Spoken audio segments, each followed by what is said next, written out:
Belakangan ini jumlah para pekerja migran yang meminta gaji kepada Song Hailong semakin berkurang. Itu karena kalau ada yang tidak menurut, dia akan langsung melepaskan tali dan membiarkan anjing bulldog itu menggigit mereka. Song Hailong memiliki koneksi di belakangnya, jadi kalaupun ada masalah, dia tetap bisa menutupinya. Wajah Liu Zihan yang ketakutan melihat anjing bulldog yang buas di depannya. Tampak pucat pasi dan tubuhnya terus mundur. Dia sangat takut kalau binatang itu akan menyerangnya.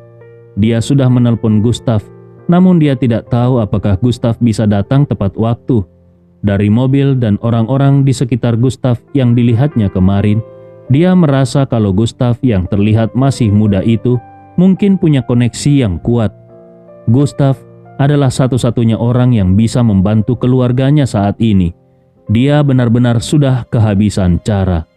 Melihat bulldog semakin mendekati Liu Zihan, Liu Jiangang berseru, "Song Hailong, jangan sentuh anakku. Anakku tidak bersalah." Sebagai seorang ayah, entah bagaimana Liu Jiangang berhasil melepaskan diri dari dua orang yang menahannya dan segera menarik Liu Zihan sambil berkata, "Zihan, mari kita pulang. Kita tidak usah menuntut keadilan lagi di sini." Liu Jiangang langsung membawa Liu Zihan berlari menjauh. Namun saat mereka hampir keluar dari tempat itu, suara dingin tiba-tiba terdengar. "Liu Jiangang, kau pikir tempatku ini tempat apa? Kau datang sesuka hati dan pergi begitu saja? Meskipun aku tidak tahu bagaimana kau bisa berjalan lagi, tapi kalau kau sudah datang, tinggalkan satu kakimu sebagai gantinya. Hei, pergi gigit satu kakinya." Selesai berbicara, Song Hailong melepaskan tali anjing. Anjing bulldog yang buas langsung berlari ke arah mereka dengan cepat. Giginya yang tajam terlihat mengerikan. Kalau anjing ini menggigit, bisa saja menyebabkan kematian. Melihat ini, Song Hailong dan para bawahannya mulai tertawa. Mereka sudah biasa melihat adegan seperti ini. Bagi mereka, nyawa orang-orang seperti ini sama sekali tidak berharga. Liu Jiangang berlari sekuat tenaga, tapi bagaimana mungkin dia bisa mengalahkan kecepatan bulldog? Tidak perlu waktu lama, anjing itu berhasil mengejar mereka dan langsung menerkam ke arah leher Liu Zihan. Kalau terkena gigitan ini, nyawa putrinya tidak akan terselamatkan. Tanpa berpikir panjang, dengan naluri seorang ayah, Liu Jiangang segera memeluk putrinya erat-erat. Dia mencoba mengusir bulldog itu, namun sia-sia. Gigitan anjing bulldog itu terasa begitu menyakitkan. Darah mengucur deras dari tangannya. Liu Zihan tidak bisa menahan tangisnya. Dia merasa tidak berdaya dan putus asa. Liu Jiangang berkata, "Ayah tidak apa-apa." Meskipun seluruh tubuhnya kesakitan, Liu Jiangang tetap berusaha melindungi Liu Zihan. Song Hailong dan semua orang yang menyaksikan kejadian itu tertawa. Bagi mereka ini jauh lebih menghibur daripada melihat anjing bertarung. Rasa kebiadaban ini membuat mereka kebal. Sambil bersiul, Song Hailong mendekati Liu Jiangang dan berkata dengan nada mengejek, "Kalau kau memanggilku kakek, mungkin aku akan memaafkanmu. Bagaimana? Kalau tidak, kau bisa saja mati di sini dan putrimu yang sudah hampir masuk SMP ini. Siapa tahu nanti." Namun sebelum dia selesai bicara, terdengar suara tajam yang memecah udara. Suara ini begitu mengejutkan semua orang. Song Hailong secara refleks menoleh dan melihat sebuah cahaya hitam melesat dengan kecepatan luar biasa, bahkan sulit dilihat dengan mata telanjang. Seperti meteor jatuh ke bumi, daging dan darah berhamburan. Cahaya hitam itu menembus tubuh bulldog yang ganas dan melemparnya hingga terjebak di beton beberapa meter jauhnya. Anjing itu pun mati seketika. Melihat adegan ini, semua orang terpaku. Mata mereka melotot menatap pedang yang tertancap di tanah. Dari mana datangnya pedang ini? Song Hailong yang pertama sadar dan segera berlari untuk mencoba mencabut pedang itu. Tapi ternyata tidak bisa. Pedang itu seolah tertanam mati di tanah. Dia berteriak dengan marah, "Kurang ajar! Siapa yang melakukan ini?" Tidak lama kemudian sesosok bayangan muncul dalam pandangan mereka. Seorang pemuda dengan tatapan dingin dan mengenakan pakaian casual, namun berkarisma. Gustav telah tiba. Liu Jihangang dan Liu Zihan merasa lega ketika mengetahui bahaya telah berlalu. Liu Zihan segera mengenali Gustav dan berteriak gembira, "Kakak Gustav!" Gustav mengangguk. Dia memandang lengan dan punggung Liu Jihangang yang penuh luka. Amarahnya langsung membara. Siapa yang tega melepaskan anjing seperti ini untuk menggigit orang? Dia lalu menatap tajam ke arah Zhong Hailong. Tatapannya dingin dan penuh amarah. Gustav bertanya dengan suara seperti seorang hakim, "Anjing itu milikmu?" Zhong Hailong menarik pisau pendek dari pinggangnya dan membentak, "Siapa kau?" Gustav balas membentak, "Aku tanya sekali lagi, apakah anjing itu milikmu?" Zhong Hailong membalas dengan ketus, "Iya, anjing itu milikku. Memangnya kenapa?" Zhong Hailong segera menyerang Gustav dengan pisaunya. Namun, sebelum pisaunya mencapai Gustav, seakan ada kekuatan tak terlihat yang menghalanginya. Suara Gustav terdengar dingin saat dia berkata, "Pergi." Suaranya diikuti dengan anjing yang menyapu sekitarnya, membuat Zhong Hailong terpental dan memuntahkan darah. Semua orang terpaku. Mereka tidak percaya dengan apa yang mereka lihat. Gustav berkata dengan nada menghina, "Karena kau suka memelihara anjing, maka hari ini aku akan mengubahmu menjadi anjing." Kemudian Gustav mengeluarkan ponselnya dan menelpon seseorang. "Dalam 10 menit, bawa anjing terganas di istana kegelapan di sini, dan siapkan kandang besar yang bisa memuat semua pria bersama beberapa anjing." Di ujung telepon yang lain terdengar suara penuh hormat, "Baik Tuan." Gustav tahu bahwa ada beberapa anjing ganas di istana kegelapan yang ada di provinsi Jiangnan, dan kali ini anjing-anjing itu akan sangat berguna. Setelah menutup telepon, Gustav menghampiri Liu Jihangang dan Liu Zihan. Dia mengeluarkan beberapa ramuan, menumbuknya dan mengoleskannya ke tubuh Liu Jihangang sambil berkata, "Tahan sebentar." Dia menggunakan energi dalam untuk membantu mengurangi rasa sakit. Kemudian dia menoleh ke arah Liu Zihan dan bertanya, "Kau tidak terluka bukan?" Liu Zihan menggeleng dengan cepat, "Kak Gustav, maaf aku sudah merepotkanmu."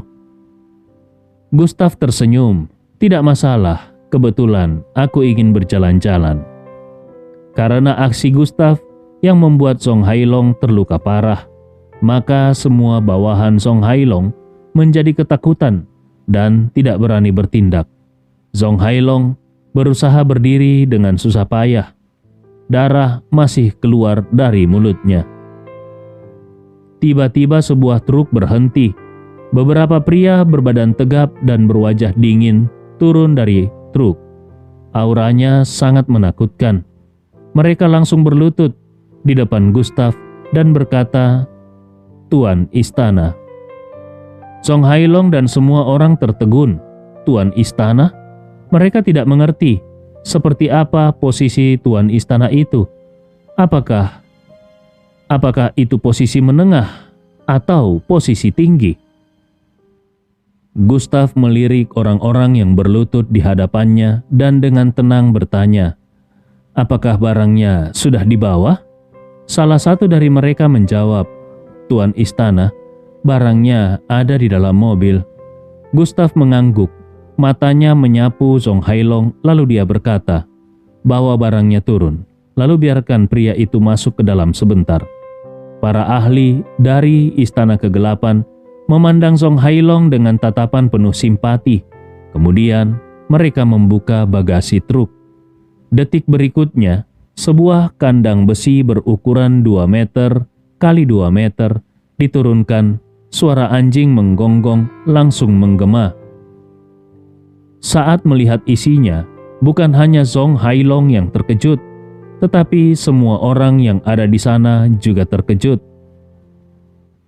Ada anjing pitbull, mastiff, Tibet, dan mastiff neapolitan. Semua anjing-anjing ganas kelas dunia yang terkenal dalam arena pertarungan anjing. Ketika melihat beberapa orang berbaju hitam mendekat, Song Hailong tahu situasinya tidak baik. Dia mencoba untuk kabur, tetapi orang-orang itu sudah tiba di dekatnya. Aura yang menekan mengelilinginya. Dia bahkan tidak punya kekuatan untuk bergerak. Song Hailong berseru dengan cemas, "Apa yang kalian lakukan? Aku peringatkan kalian. Aku adalah Song Hailong dari grup konstruksi Baihan. Kalau kalian berani menyentuhku, aku..." Belum selesai dia berbicara, pintu kandang besi sudah terbuka dan Song Hailong ditempatkan dengan kejam di dalamnya. Begitu melihatnya, binatang-binatang buas di dalam kandang itu langsung menyerang. Song Hailong langsung menjerit ketakutan. "Tidak, kumohon, lepaskan aku, jangan." Suara jeritannya yang penuh penderitaan menggema, disertai dengan suara gigitan dan gonggongan anjing yang tiada henti. Semua orang merinding. Darah mengalir di dalam kandang dan suara Song Hailong pun perlahan meredup. Tubuhnya hancur, berlumuran darah, dan dagingnya sobek-sobek.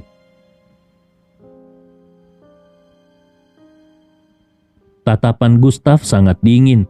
Dia memandang ahli istana kegelapan di sampingnya dan berkata, "Grup perusahaan itu sudah tidak perlu ada lagi.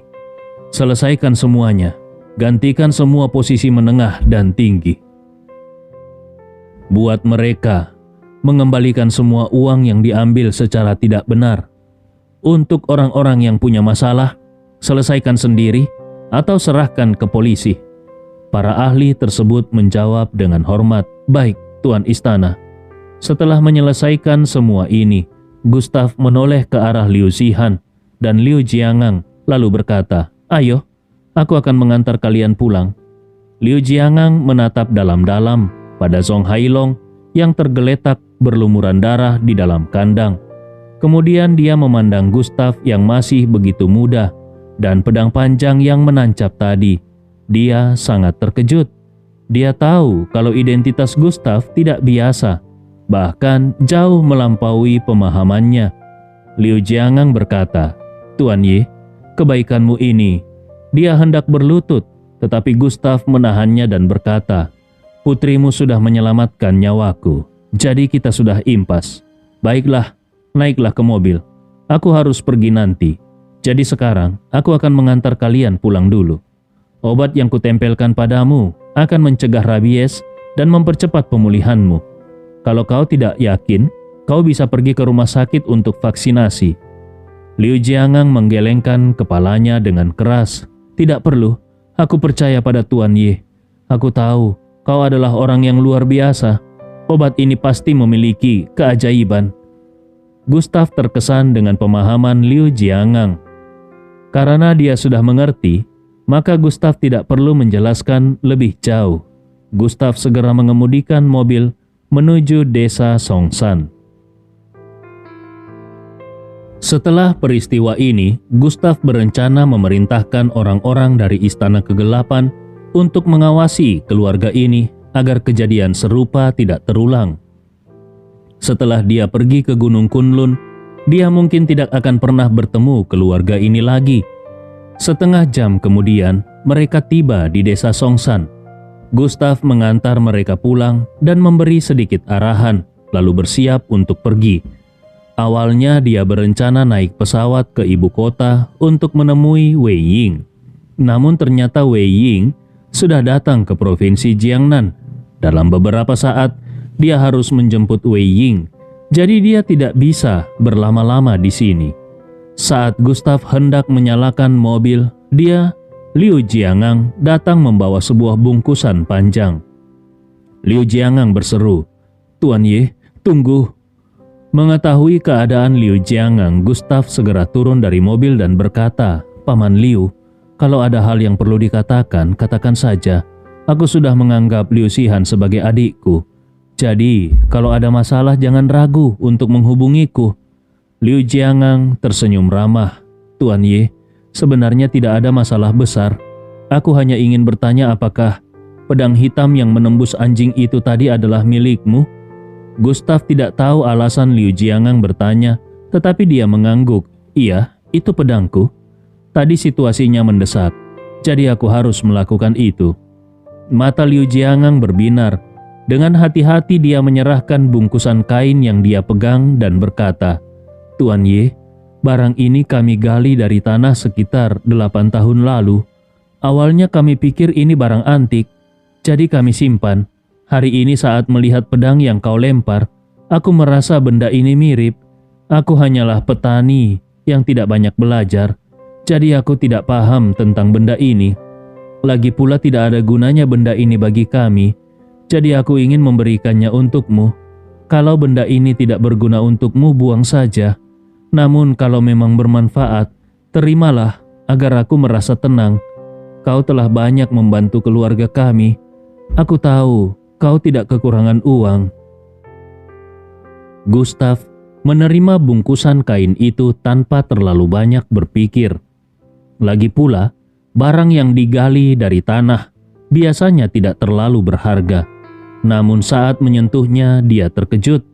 Pedang penjinak jiwa dan pedang penghancur jiwa di dalam makam reinkarnasi langsung bereaksi dan menunjukkan aura permusuhan. Tanpa ragu, Gustav merobek kain pembungkusnya. Di dalamnya terdapat sebilah pedang lebar berwarna hitam kemerahan. Di badan pedang terukir aksara kuno dan samar-samar memancarkan cahaya redup. Begitu Gustav memegangnya, pedang itu dipenuhi aura purba yang menyebar. Sayangnya, pedang itu hanya tersisa setengah. Namun Gustav sangat gembira karena dia bisa merasakan bahwa pedang ini sebelum rusak memiliki tingkat yang sangat tinggi. Ini adalah pedang nirwana yang disebut oleh penguasa keabadian, dan ini juga kesempatan terbaik untuk menempa kembali pedang pembunuh naga. Gustav tidak menyangka kalau keluarga Liu Shihan justru menjadi titik balik dalam usahanya menempa kembali pedang pembunuh. Sejak Liu Shihan menyelamatkan hidupnya, seolah-olah semuanya sudah diatur oleh takdir. Sekarang, untuk menempa kembali pedang pembunuh naga, dia hanya butuh 1 tetes darah esensi dari tubuh dingin, dan Wei Ying sudah tiba. Inilah kesempatan itu. Gustav berbicara dengan penuh kegembiraan. "Paman Liu, benda ini sangat penting bagiku. Aku tidak bisa menerimanya begitu saja. Aku akan membeli pedang ini seharga 10 juta. Oh tidak, 1 miliar.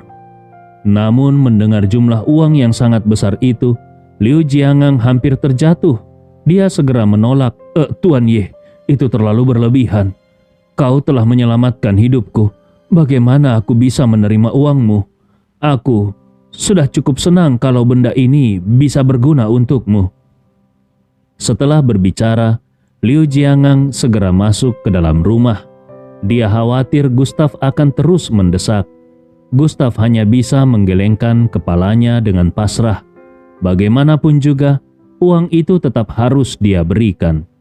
Kalau benda ini dilelang di pavilion harta karun atau di Gunung Kunlun, harganya pasti bisa mencapai puluhan miliar.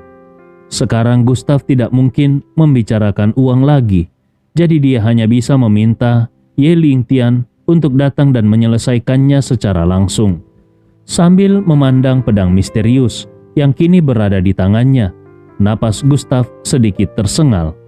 Dia memasukkan energi sejatinya ke dalam pedang itu dan langsung merasakan tekanan kekuatan yang luar biasa. Begitu pedang ini dan pedang pembunuh naga bersatu, pasti akan menciptakan kekuatan yang mengguncang langit dan bumi. Pedang ini akan menjadi pendamping terkuat saat dia memasuki Gunung Kunlun. Dengan keterampilan pedang yang luar biasa, bersama dengan naga darah dan jimat kehidupan, kekuatannya mungkin cukup untuk menghancurkan aliansi darah. Gustav tidak berpikir lebih lanjut.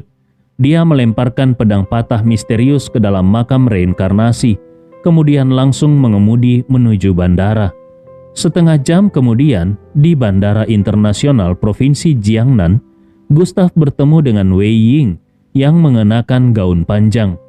Sejak kembali dari Hong Kong, mereka hampir sebulan tidak bertemu. Saat ini Wei Ying memakai riasan tipis dengan kaki panjang yang ramping dan putih, menggambarkan lekuk tubuhnya dengan sempurna. Matanya dingin, rambutnya terurai seperti air terjun. Dia berdiri di sana dan menarik perhatian. Tanpa hiasan tambahan, hanya ada batu hitam jiwa bumi yang tergantung di lehernya. Batu hitam jiwa bumi itu tampak menunjukkan retakan kecil. Kalau mereka tidak bertemu lagi, sangat mungkin batu hitam jiwa bumi itu tidak akan mampu menahan tubuh dingin darah jahat milik Wei Ying. Meskipun Gustav telah mengajarinya cara berlatih, sangat jelas bahwa selama ini Wei Ying tidak mengikuti latihan dengan benar. Rasa dingin di sekitarnya juga semakin jelas. Kalau seperti ini, mungkin saja beberapa bulan lagi tubuh dingin darah jahat akan benar-benar meledak. Saat ini, bagaimana Wei Ying akan menghadapinya? Di luar bandara, kecantikan yang begitu tinggi dan seksi ini menarik perhatian banyak pria untuk mendekat. Namun, hawa dingin yang terpancar membuat semua orang tidak bisa mendekat. Begitu mereka mendekat, hawa dingin cukup untuk melukai orang. Inilah tanda-tanda awal dari tubuh dingin darah jahat yang mulai muncul. Mata dingin Wei Ying tampak berbinar ketika melihat Gustav. Senyumnya seperti bunga, bahkan dia melambai dengan penuh semangat. "Gustav, aku di sini." Sejak kembali dari Hong Kong, entah kenapa dalam benak Wei Ying hanya ada adegan-adegan bersama Gustav di Hong Kong. Beberapa kali dia ingin menelpon Gustav, tetapi ketika memikirkan Gustav yang memiliki urusan-urusan penting, dia pun mengurungkan niatnya. Saat dia tahu Gustav ingin menemuinya hari ini, tanpa ragu dia langsung terbang dari Beijing ke provinsi Jiangnan. Saat naik pesawat dia bahkan bertanya-tanya, apakah tindakannya ini terlalu tidak anggun? Tapi dia tidak peduli, hanya ingin mengikuti kata hatinya.